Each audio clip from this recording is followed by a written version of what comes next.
मित्रों, धनतेरस क्यों मनाते हैं? क्या है धनतेरस की कहानी? धनतेरस को नए बर्तन खरीदना शुभ क्यों माना जाता है? चिकित्सा विज्ञान का प्रचार किसने किया था? अकाल मृत्यु से बचने का यमराज ने क्या उपाय बताया?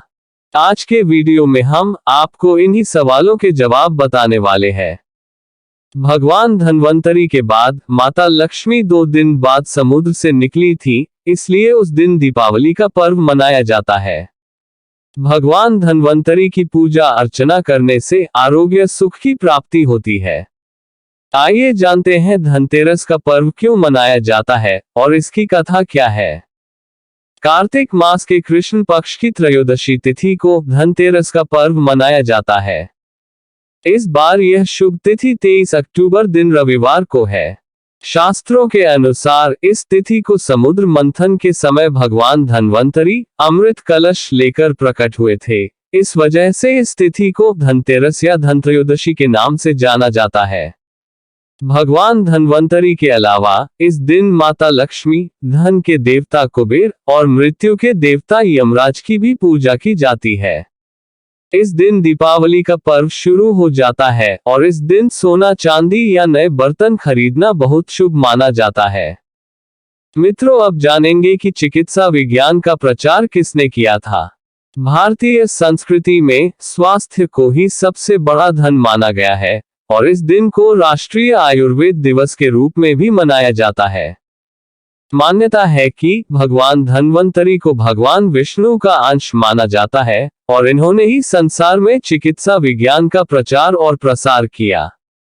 इस दिन घर के द्वार पर तेरस दीपक जलाए जाने की प्रथा है।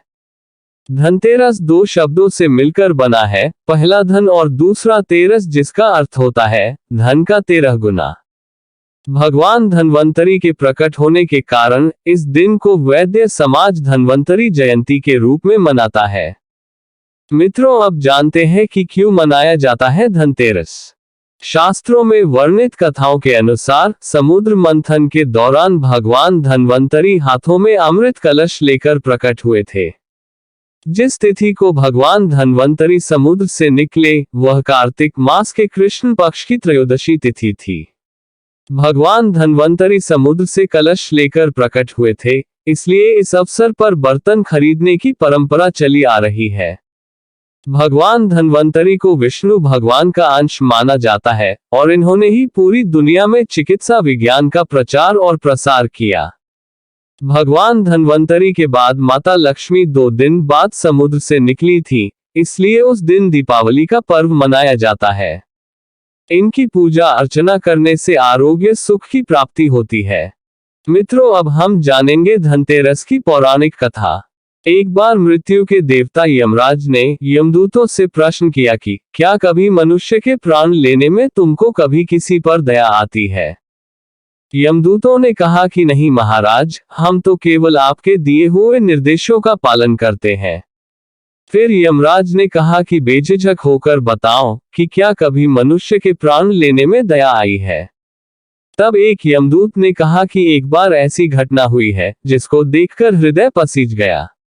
एक दिन हंस नाम का राजा शिकार पर गया था और वह जंगल के रास्ते में भटक गया था और भटकते भटकते दूसरे राजा की सीमा पर चला गया।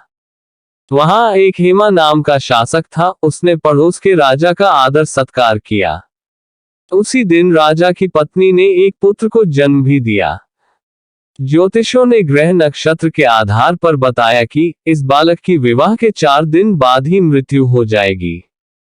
तब राजा ने आदेश दिया कि इस बालक को यमुना तट पर एक गुफा में ब्रह्मचारी के रूप में रखा जाए और स्त्रियों की परछाई भी वहां तक नहीं पहुंचनी चाहिए।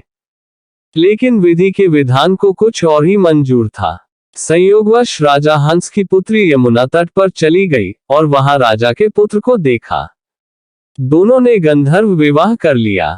विवाह के 4 दिन बाद ही राजा के पुत्र की मृत्यु हो गई। तब यमदूत ने कहा कि उस नवविवाहिता का करुण विलाप सुनकर हृदय पसीज गया था। सारी बातें सुनकर यमराज ने कहा कि क्या करें, ये तो विधि का विधान है और मर्यादा में रहते हुए ये काम करना पड़ेगा। यमदूतों ने पूछा कि ऐसा कोई उपाय है जिससे अकाल मृत्यु से बचा जा सके। तब यमराज ने कहा कि धनतेरस के दिन विधि विधान के साथ पूजा अर्चना और दीपदान करने से अकाल मृत्यु नहीं होती। इसी घटना की वजह से धनतेरस के दिन भगवान धन्वंतरी और माता लक्ष्मी की पूजा की जाती है और दीपदान किया जाता है।